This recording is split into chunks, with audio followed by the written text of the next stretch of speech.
First question is, what is the first word that comes to your mind when you think of the jewelry industry? Emerald. Luxury. I would say it's versatile. Versatile. Accessible. Complicated. Tiffany. Judaism.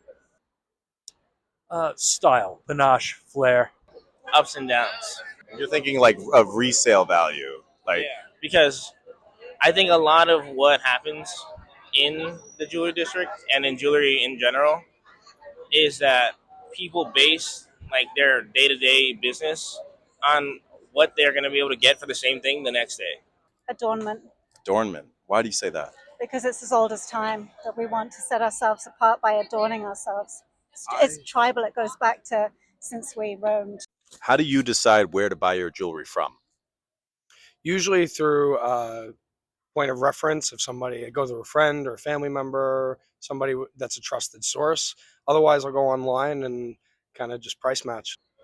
I only buy my jewelry from a certain type of person. I buy my watches from Steve, and I buy my gold and my diamonds from Charlie in 55. If I can make a good relationship with somebody and I like that person and I trust that person, then I'd rather buy from them every time other than somebody who's cheap but I don't trust. I've been lucky enough to like kind of have family and connections before I started. So I just have trusted people who trust me and like know that I do good business so that I do good business with them. Just style wise. Style wise, Yep. like what do you like? I like what I like, I guess. Like, I didn't think I'd get my engagement ring from De Beers. You know, you think Tiffany and... Yeah.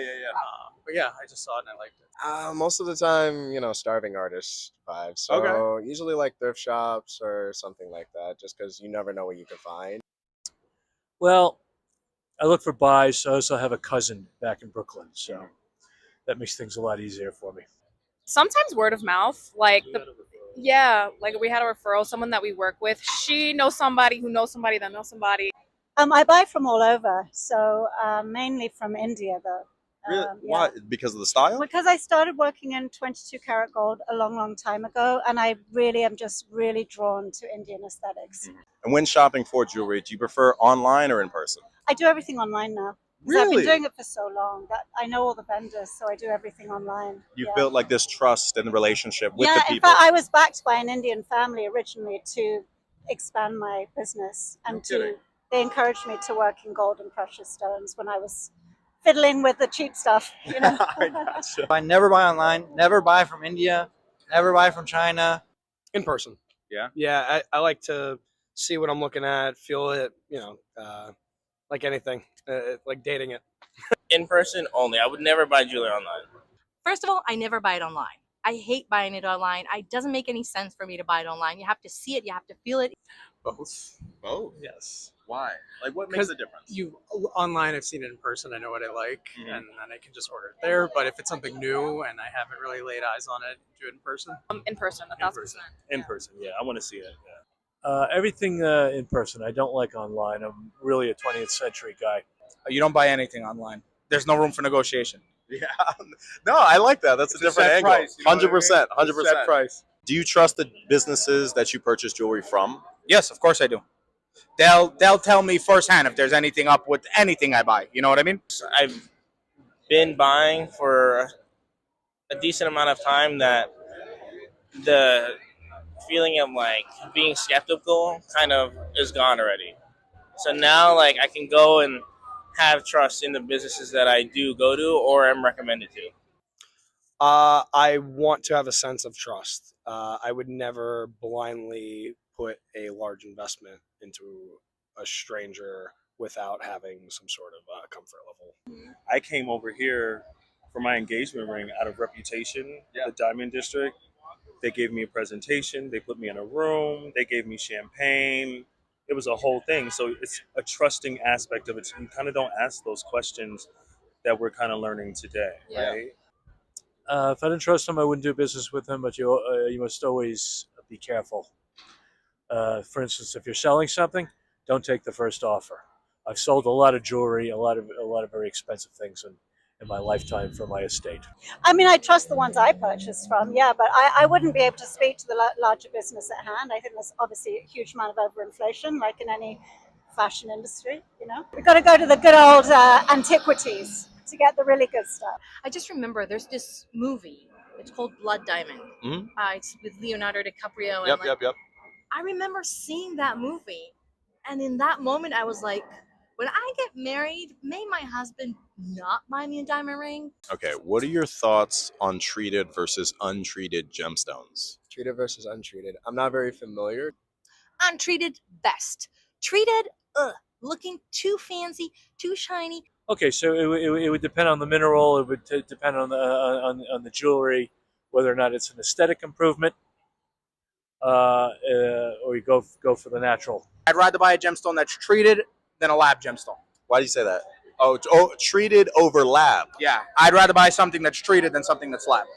I mean, whatever floats your boat and is in your budget, go for it. Yeah. It allows for people to get the things that they want for a cheaper value and still have the same look that they're going for.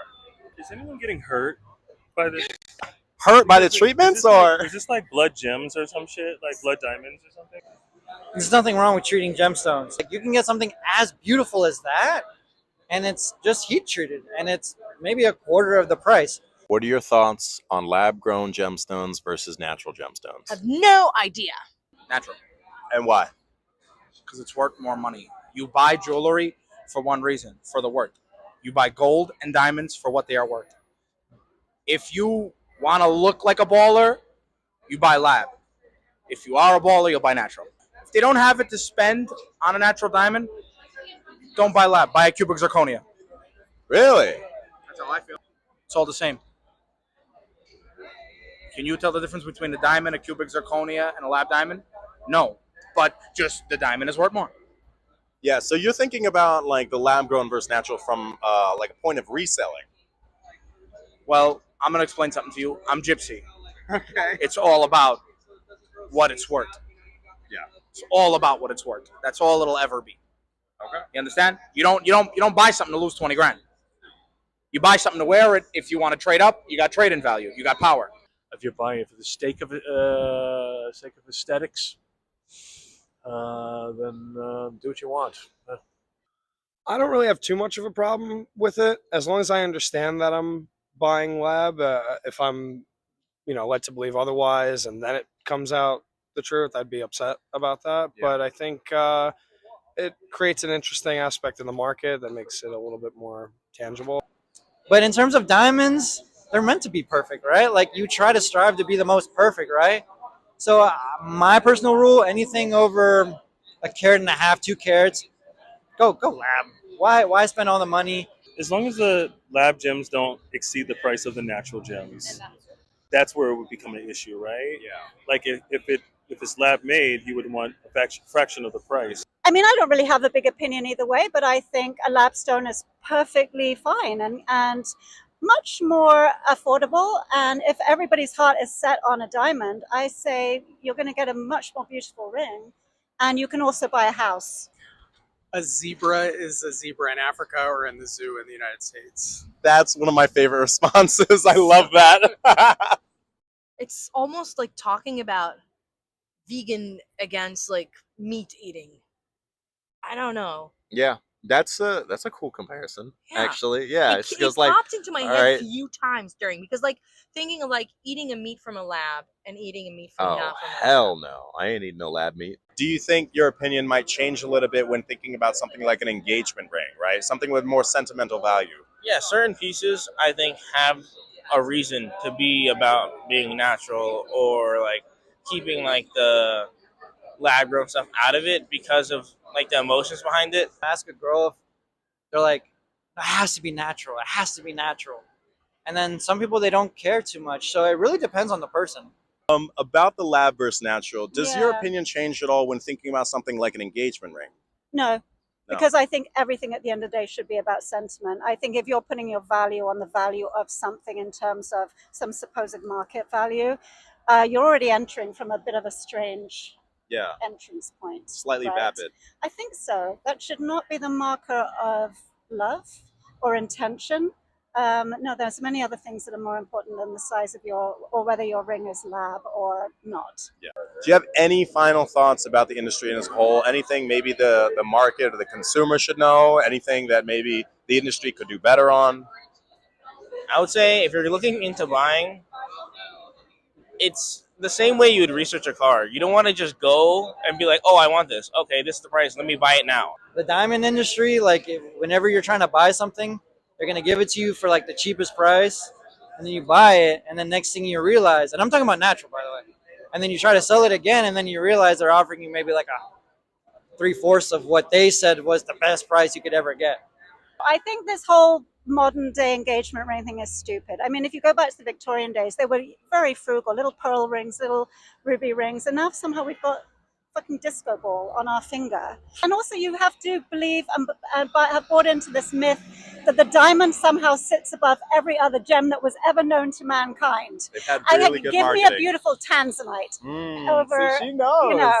I'm knows. good. I'm good with the colored stones. Oh, Yeah. so am I. A good old rose colored stone. Jewelry is something that is so separate from anything else because we heirloom it. You know, it definitely holds energy. That's why mediums want to hold on to jewelry when they do readings. It's used for everything. It's used for marriages. It's used for mourning. It's used for birthing. I'm looking for earrings. I need I earrings. love it. I need new earrings, and I can't find something that it fits and looks nice on me and comfortable. Well, now I'm gonna be looking at her gems like, you got olive oil in your shit, bitch? Bacon grease in here? Do you have a favorite gemstone? A favorite gemstone? I'd say like emerald. Honestly, I'm gonna say turquoise. Diamond, baby. That's my birthstone. Diamonds. The one that makes me the most money is the emerald, but the one that's most beautiful is the tourmaline. That's what I say. Okay, Oh, yeah, the underrated. tourmaline right Yeah, here.